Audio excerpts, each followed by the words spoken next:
Hello friends, नमस्कार। मैं RS competition classes से पिछले वीडियो में मैंने आपको मूल अधिकारों के बारे में बताया था, अर्थात मूल अधिकारों से संबंधित वाद विवाद एवं केसों के बारे में बताया था। हमारा मूल अधिकार का टॉपिक खत्म हो गया। चलिए अब हम चर्चा करेंगे नीति निर्देशक तत्वों के बारे में। तो नीति निर्देशक तत्व, नीति निर्देशक तत्व यह संविधान के भाग 4 में वर्णित हैं या शामिल हैं तथा अनुच्छेद 36 से 51 तक इनका संविधान में वर्णन किया गया है। इनका संविधान में वर्णन किया गया है।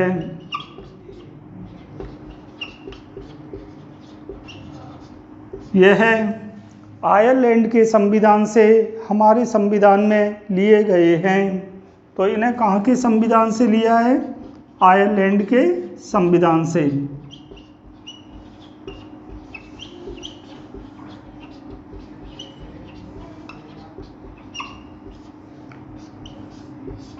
एक विद्वान हुए हैं, ब्रिटिश विद्वान ग्रीनविल ऑस्टिन। ग्रीनविल ऑस्टिन, इन्होंने एक किताब लिखी इंडियन कॉन्स्टिट्यूशन,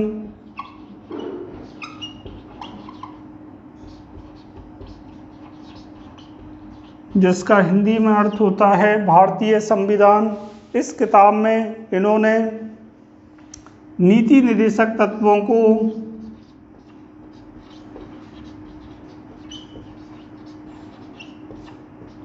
को संविधान की आत्मा बताया। तो एक विद्वान हुए ग्रीनविल ऑस्टिन, इन्होंने इंडियन कॉन्स्टिट्यूशन नामक किताब लिखी। इस किताब में इन्होंने नीति निर्देशक तत्वों को भारतीय संविधान का या भारतीय संविधान की आत्मा बताया। एक विद्वान हुए केटी शाह,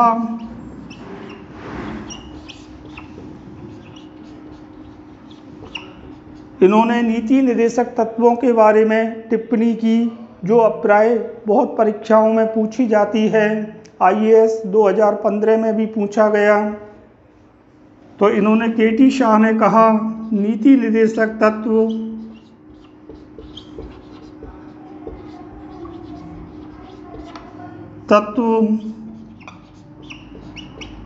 ऐसे चेक की तरह है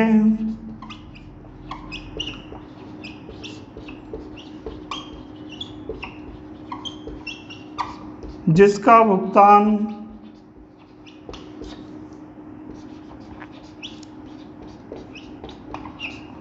बैंक की इच्छा पर निर्भर है।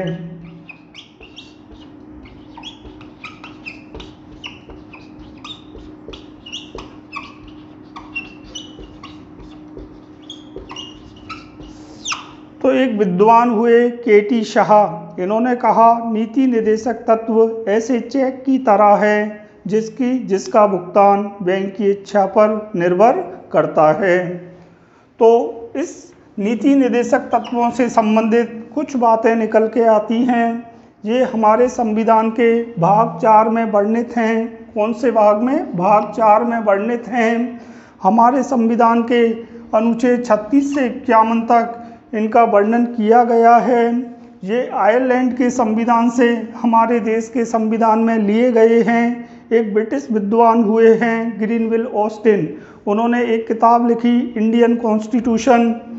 ग्रीनविल ऑस्टिन, इन्होंने एक किताब लिखी इंडियन कॉन्स्टिट्यूशन अर्थात भारतीय संविधान। उस किताब में नीति निर्देशक तत्वों को इन्होंने भारतीय संविधान की शॉल अर्थात आत्मा बताया। अगले विद्वान हुए केटी शाह, इन्होंने कहा नीति निर्देशक तत्व, नीति केटी शाह इन्होंने कहा नीति निर्देशक तत्व ऐसे चेक की तरह है जिसका भुगतान बैंक की इच्छा पर निर्भर करता है। तो ये हमने नीति निर्देशक तत्वों से संबंधित आधारभूत बातें की। चलिए अब हम नीति निर्देशक तत्वों के बारे में और जानकारी प्राप्त करते हैं। उसी कड़ी में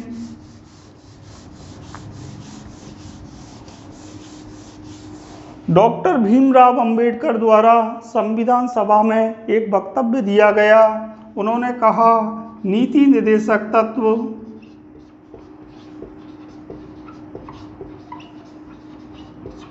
डॉक्टर अंबेडकर ने कहा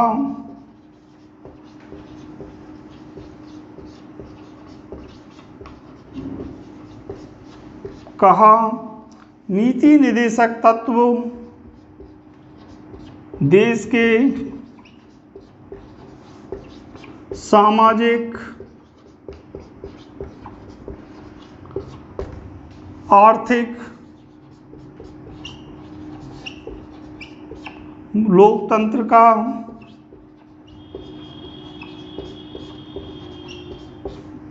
आधार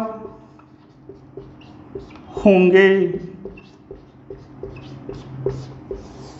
चूंकि जब देश आज़ाद हुआ तो देश के पास इतने संसाधन नहीं थे कि इन नीति निर्देशक तत्वों को तुरंत लागू कर दिया जाए। तो संविधान वेत्ताओं ने देश की सरकारों से ऐसी उम्मीद की कि भी इन्हें सने सने लागू करेंगी, जिससे देश में समाजवाद आएगा, सामाजिक आर्थिक लोकतंत्र कायम होगा, सही मायने में लोकतंत्र ग्रासरूट लेवल तक पहुंचेगा।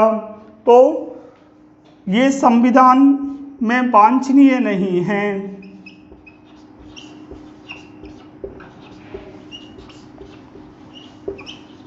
कहने का आशय यह है, मूल अधिकारों को लागू करवाने के लिए संविधान के अनुच्छेद 32 के तहत सुप्रीम कोर्ट 5 प्रकार की रिट जारी कर सकता है, जबकि हाई कोर्ट अनुच्छेद 226 के तहत 5 प्रकार की रिट जारी कर सकता है। लेकिन नीति निर्देशक तत्वों को लागू करने के लिए सुप्रीम कोर्ट या हाई कोर्ट कोई रिट जारी नहीं कर सकते।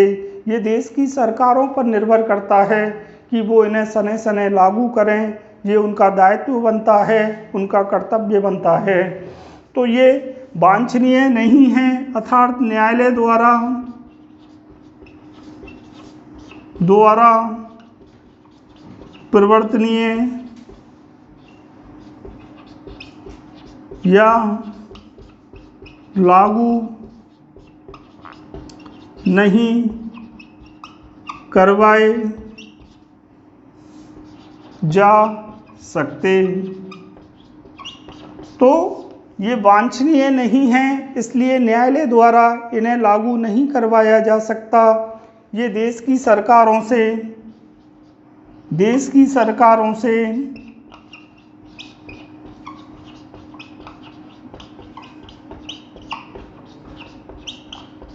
ऐसी आशा की जाती है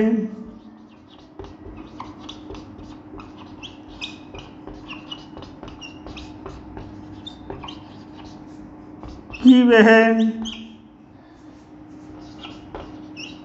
देश में सामाजिक आर्थिक लोकतंत्र लाने के लिए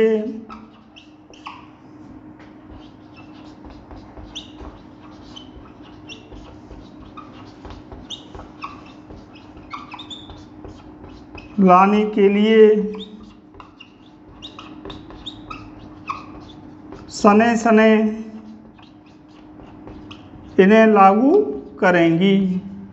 तो देश की सरकारों से ऐसी आशा की गई, क्योंकि हमारा देश आज़ाद हुआ तो देश के पास पर्याप्त संसाधन नहीं थे कि इन नीति निर्देशक तत्वों को तत्काल लागू किया जा सके। इसलिए संविधान वेत्ताओं ने देश की सरकारों से ऐसी एक्सपेक्टेशन की कि वे उन्हें देश में सामाजिक आर्थिक लोकतंत्र लागू करने के लिए धीरे धीरे लागू करेंगी। चलिए अब हम अनुच्छेद 36 के बारे में बात करते हैं। अनुच्छेद 36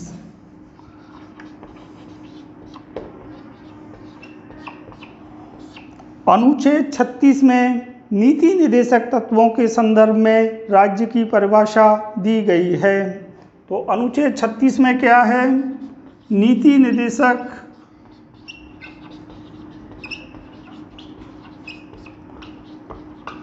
तत्वों के संदर्भ में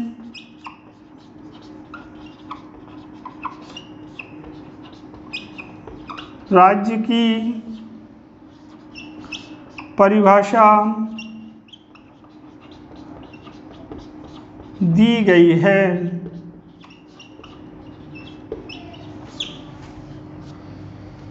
तो अनुच्छेद 36 में जहां अनुच्छेद 12 में मूल अधिकारों के संदर्भ में राज्य की परिभाषा दी गई थी, मैंने आपको जहां मौलिक अधिकार पढ़ाए थे तो वहां पे अनुच्छेद 12 में यहाँ पे डिफरेंस है।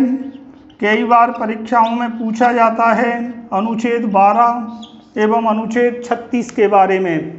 तो अनुच्छेद 12 में मूल अधिकारों के संदर्भ में मूल अधिकारों के संदर्भ में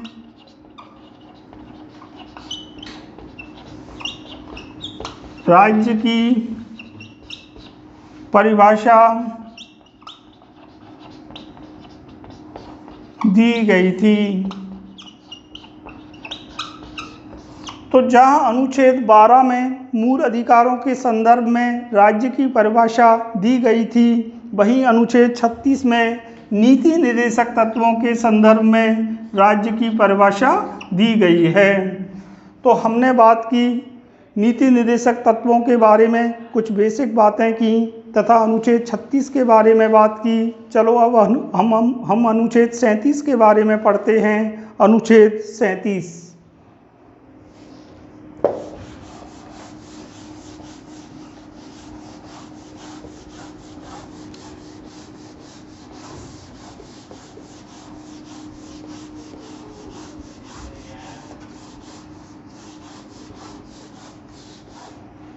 तो चलिए अनुच्छेद 37 के बारे में पढ़ते हैं। अनुच्छेद 37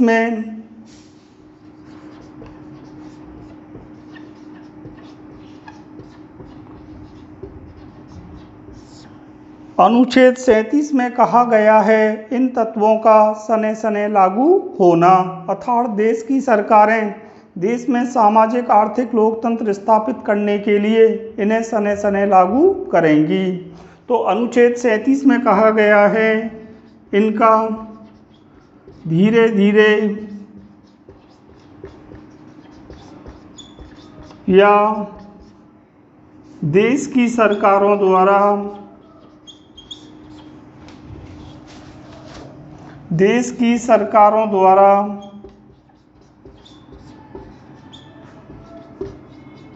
लागू किया जाना। तो अनुच्छेद 37 में इन नीति निर्देशक तत्वों का धीरे धीरे या देश की सरकारों द्वारा इन्हें लागू किया जाना, इस बारे में बताया गया है। अब हम बात करते हैं अनुच्छेद 38 के बारे में। तो चलिए अनुच्छेद 38 के बारे में बात करते हैं। तो अनुच्छेद 38 में कहा गया है राज्य लोक कल्याण की अभिवृद्धि के लिए सामाजिक व्यवस्था बनाए रखेगा। तो अनुच्छेद 38 में कहा गया है राज्य या देश लोक कल्याण की अभिवृद्धि के लिए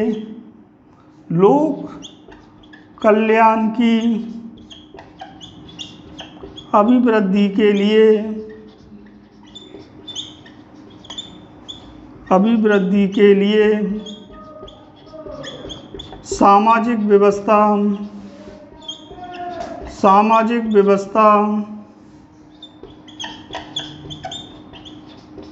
बनाए रखेगा, जिससे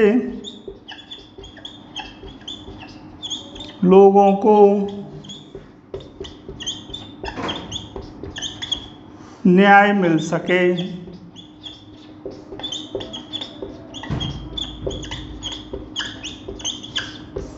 तो अनुच्छेद 38 में राज्य या देश लोक कल्याण की अभिवृद्धि के लिए सामाजिक व्यवस्था बनाए रखेगा जिससे लोगों को या नागरिकों को न्याय मिल सके। तो हमने बात की अनुच्छेद 37 एवं 38 के बारे में। चलिए अब बात करते हैं अनुच्छेद 39 के बारे में। अनुच्छेद 39 में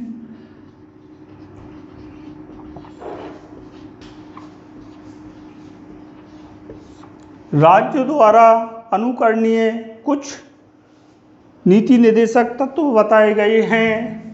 तो अनुच्छेद 39 में राज्य द्वारा अनुकरणीय कुछ तत्व जिनमें समान न्याय एवं निःशुल्क विधिक सहायता। तो 39 के समान न्याय एवं निःशुल्क विधिक सहायता, समान न्याय एवं निःशुल्क विधिक सहायता, समान कार्य के लिए समान वेतन,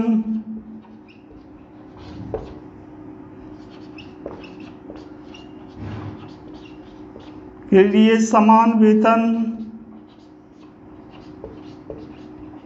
एवं धन के समान वितरण की बात कही गई है।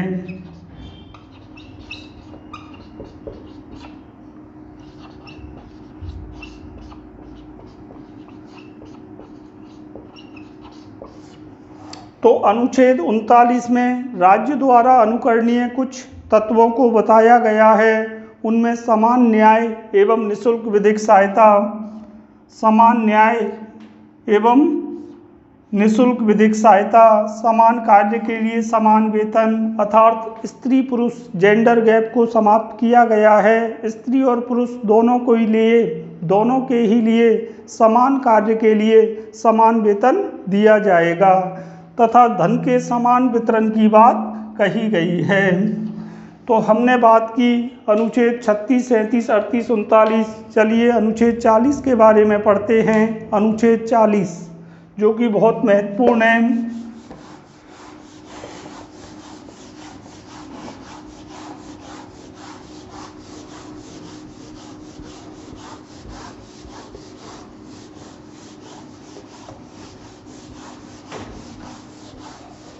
तो चलिए अनुच्छेद 40 के बारे में पढ़ते हैं। अनुच्छेद 40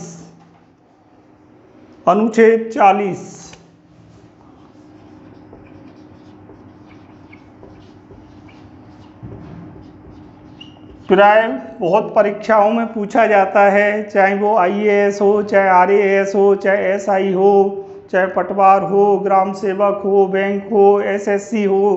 तो अनुच्छेद 40 में ग्राम पंचायतों के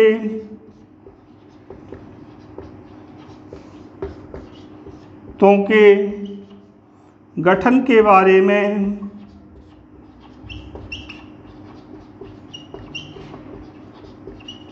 कहा गया है। यह निदेशक तत्व गांधीवादी सिद्धांत से प्रेरित है। किससे? महात्मा गांधी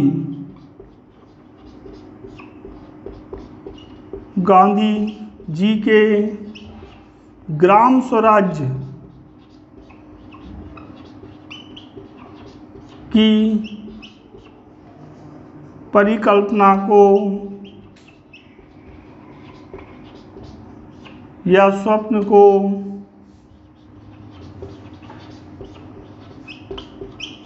साकार करता है।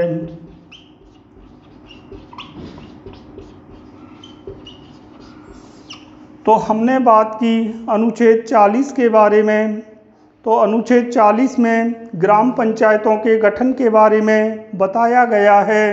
यह जो अनुच्छेद है या यह जो नीति निर्देशक तत्व है, कहीं ना कहीं गांधी जी के ग्रामीण स्वराज्य के स्वप्न को साकार करता है।